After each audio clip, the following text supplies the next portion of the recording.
Cheryl Krkoc is the author of the memoir Sentiment and the recently released Love, Poems and Obsession. With a career spanning 16 years as a social worker in a mental health facility, Cheryl draws from her experiences and heritage to explore themes of family, culture, love and desire in her writing.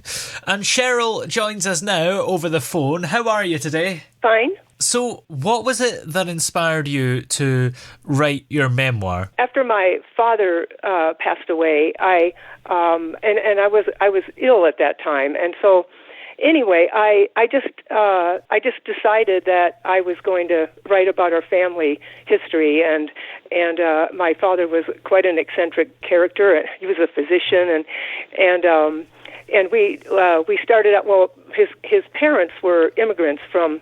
Then it was Slovenia, but it was different then. But they came over as immigrants, and my dad started out in the Chicago area. When he was a little kid. He didn't when he started first grade. He didn't know any English or anything like that, and he had a hard time with some of the nuns there. Yeah.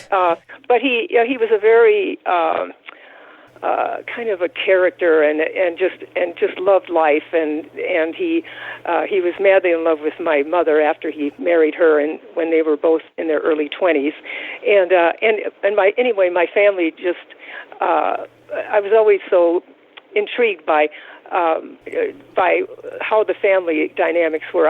When I was little, we all lived with my grandparents. We lived upstairs and it kind of like in the old country kind of stuff. But then as my life went on, when I wasn't able to work anymore, I got really ill, and I wasn't able to work anymore. And that was about the time my parents both passed away. And I just decided I was going to write a memoir about my family. That's what I did. Yeah. Have you ever traveled to Slovenia and traveled to your family's homeland? Yes. Yep. Yeah. We did go there, and it was right before the war broke out. We were there. My dad's first cousin was a Catholic priest over there, and we stayed with him. And then my aunt and uncle went over there as well. My dad's sister, and we went down into Italy. We went, and we were in Slovenia. But that was during the time when Tito was there, and it was kind of a scary time. And right after we left. That was when they shut the whole country down, and my dad's cousin was a priest, and he was showing us all over and taking us to all the relatives and all this kind of thing. But we went into a tavern one time to have my aunt and uncle, my dad and I, and we went into the restaurant. It was kind of a funky little place, but there was a picture of Tito on the top of the wall, and I said, "Oh, is that Tito?" And I didn't know anything about Tito, and he started kicking me under the table, and he said, and he just looked at me like, "Shut up!" So I didn't say a word, and so when we got back out in the car, as soon as we got in the car, and he knew no one could hear what he was saying, he said, "Don't ever say anything about anything political," or and a lot of his priest friends were being sent off to some island somewhere, and they were tortured and murdered and all that kind of a thing, and so some of his Catholic his Catholic priest friends were murdered or tortured out there and that kind of thing. So he was really, didn't want that to happen to himself. So that was really a wonderful experience I had anyway, in spite of the fact that the scary part was going on. But it made me feel connected more to my heritage and all that, Yeah. And how do you think those experiences influenced your writing? I mean, a lot of those experiences. I just growing up in my grandparents' home and feeling like we were different, and my mom's side of the family was not approving of my parents getting married. They were really not too happy about it. But as time went on, things got better. But they threatened to disown her. So, yeah. But she married him anyway, and that was how that was. But so So that was how that was. With the other book, the love poems. Yeah. My father was very what's the word? He was very intense about his love for his wife, my mother, and he from the time before they were married, he started writing her poems, and I didn't know anything about them. I didn't know they existed, and he wrote from the time before they got married until not too long before he passed away, and the poems just.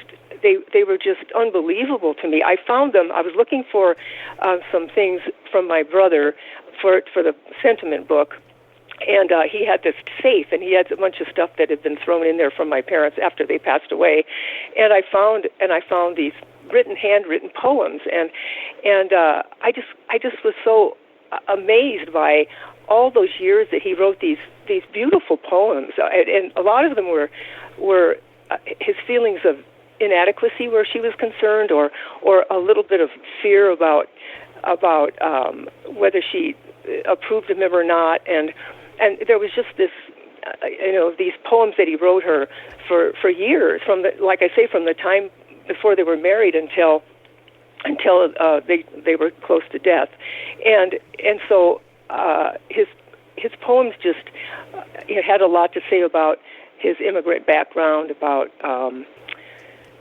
his culture, and he was very very full of life, Yes. very very very full of life. So anyway, so that really was something that let me understand more my parents' relationship and his his really his obsession with her, I guess. And that second book, Love, Poems and Obsession, is a sequel of sorts to the first book. So how does it build upon your previous work? Well, I think, I talk about, I write about my parents, and I write about all the things in my family that I thought were interesting, and the kind of the, I don't know, just the love of life, but difficulty too. My father also had, both of my parents had some emotional issues, and they dealt with that, and so there was a lot of sorrow in there as well. But anyway, just reading the poems, and then just thinking back on the relationship, I learned a lot about. I don't know how to say this. I learned a lot about life and love and all those kinds of things, I think, from them. Yeah. Not my mother so much. My mother was always quiet. I don't think I ever knew her very well, but it was more my father's obsession with her, of my father's I don't know, his intensity, his romantic nature, those kinds of things. I knew he was always like that. I mean, he was always dynamic and everything, but I wasn't aware of the difficulty he had emotionally with his relationship with my mom. Yeah, and of course you are now a mother and indeed a grandmother. So has that influenced your writing, particularly with the themes of love that you have in this second book and the first book as well, I suppose? I think that I could relate to my father's obsession with my mother. My father's he was very charismatic. He was full of life, all that kind of thing. I think I learned more, and I felt more akin to him. My mother was always more of a mystery to me. I never felt like I really knew her very well. She wasn't a mean person or anything.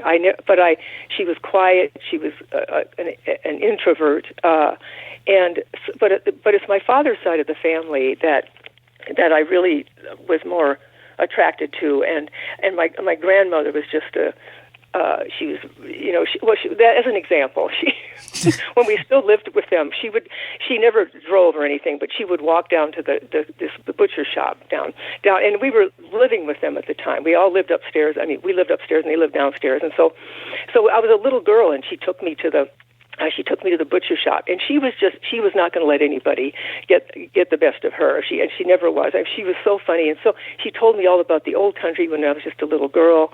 She just was so hilarious. And she would tell me, she would have me help her put things in, like she would bake things and put money in these big packages, and she'd send them to the old country because she would say that the people struggled there. They were poor there.